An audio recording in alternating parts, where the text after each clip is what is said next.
Well, I'm with a very relaxed Graham Baker today, so I thought I'd take the opportunity to ask him a few questions about last season and also ask him some questions about the season to come.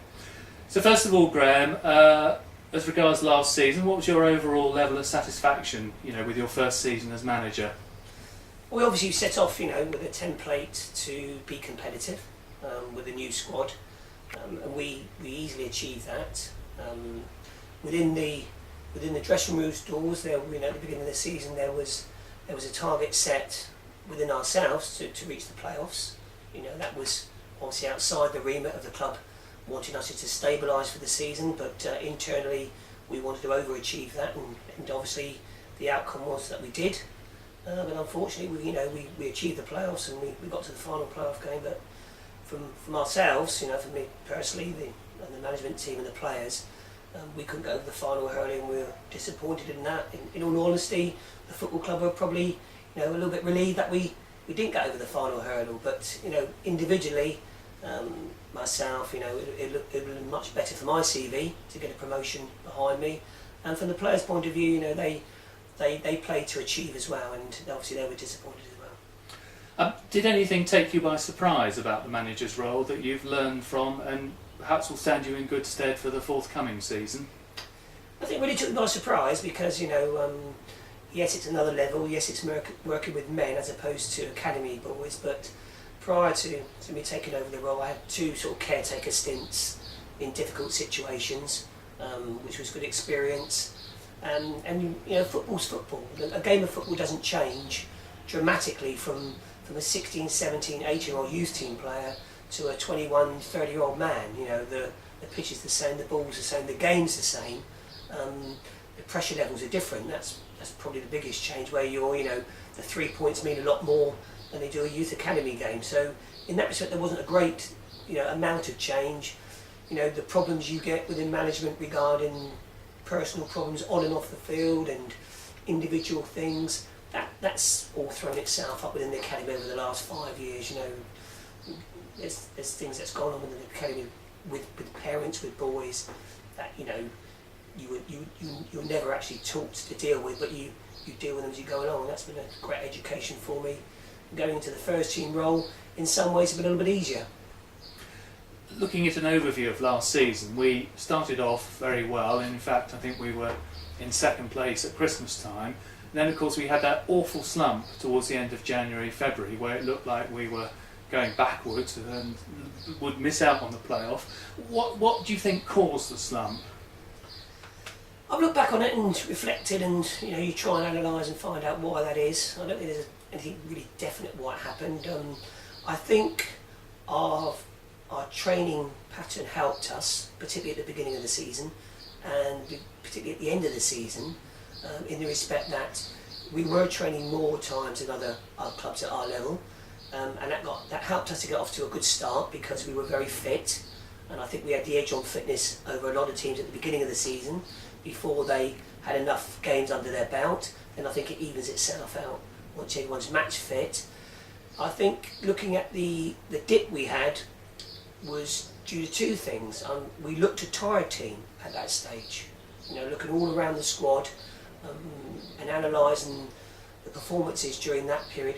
We lost our fizz, we lost our sharpness, and I think at that stage, the end of January, February time, I think the season caught up with us, and particularly the young ones. It wasn't the case of, for a lot of them, it was the first time of full-time training for a season, and that affects the body. And a lot of the time it was, we played a cup final since August the 7th, we've been playing a cup final every week, and coupled with the full-time training, coupled with those cup games week in, week out, having to go, right to the wire, teams raising their game against us. I think although we got to second, I think it caught up with us, and we looked a very tired, lethargic team. And I think that contributed to why we had the blip. Also, within that blip, we didn't actually play disastrously badly. There were some good performances within that spell. It's just that we didn't get the results. And once the results started to mount, then obviously you lose confidence, and that had an effect on a young group of boys.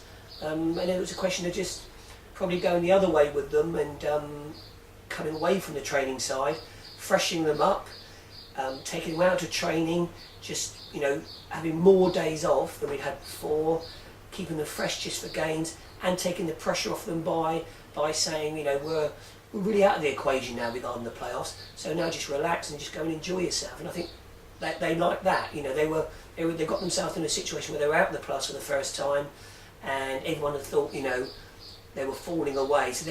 So the pressure was off in a way for them as well. So I think that contributed why we started the run and why we continued the run.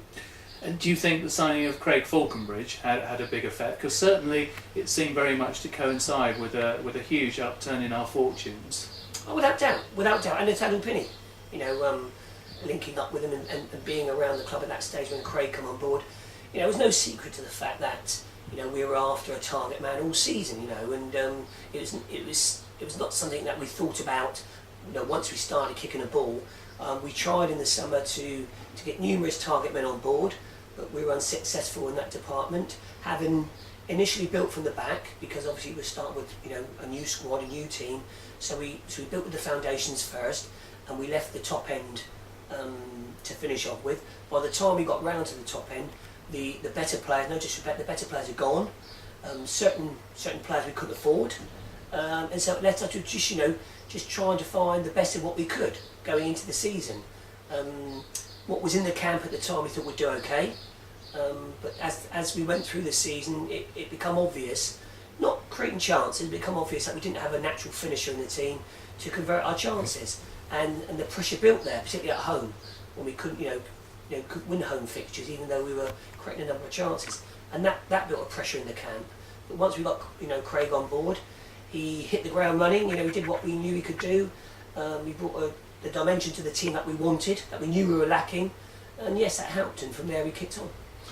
And obviously we've touched on a little earlier about the defeat against Bath, and do you think perhaps it was for the best that we didn't go up? I'm thinking in particular here, obviously the budget cuts that have been made. Do you think if we had gone up, we probably might have had a season of struggle again, which of course people were very much against, given that's what we'd experienced for the last few seasons in the Blue Square Premiership? Well, you would think, it's all hindsight, and it's all looking into the future and probably predicting what may or may not have happened. If we'd have got promotion, would the finances have been the same? Would the cut have been the same? Yes, it would. Yes, it would in the league above. We would have stayed with the 25% cut across the board. That was in place whether we stayed in the Blue Square South or the Blue Square Premier. That was the same for both divisions. So that would have made it tough. And going up to another division, you expect to be playing against a better level of player and better teams and more full-time teams. So looking at it, would we have struggled? The answer would have probably been yes. The odds were stacked against us, so you could well say it would have been a hard season.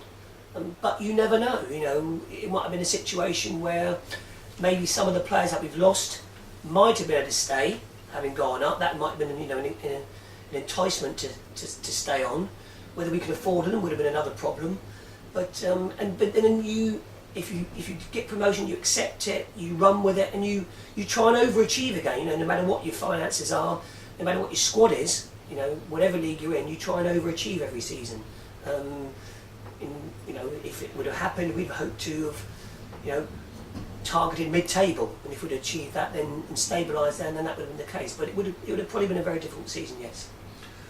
I'd just like to ask you also now about your thoughts on some of the departing players. I'm thinking particularly here of Hutch, John Boardman, Jez, Harry Arter and Tony Sinclair. Yeah, obviously a few of those names have given good service at the club before and have given good service at the club last season. A couple of names there were new on board last season who had a good season with us. In a lot of those situations, we couldn't offer them re-engagement terms because of the salary they were on, because of the budget cut.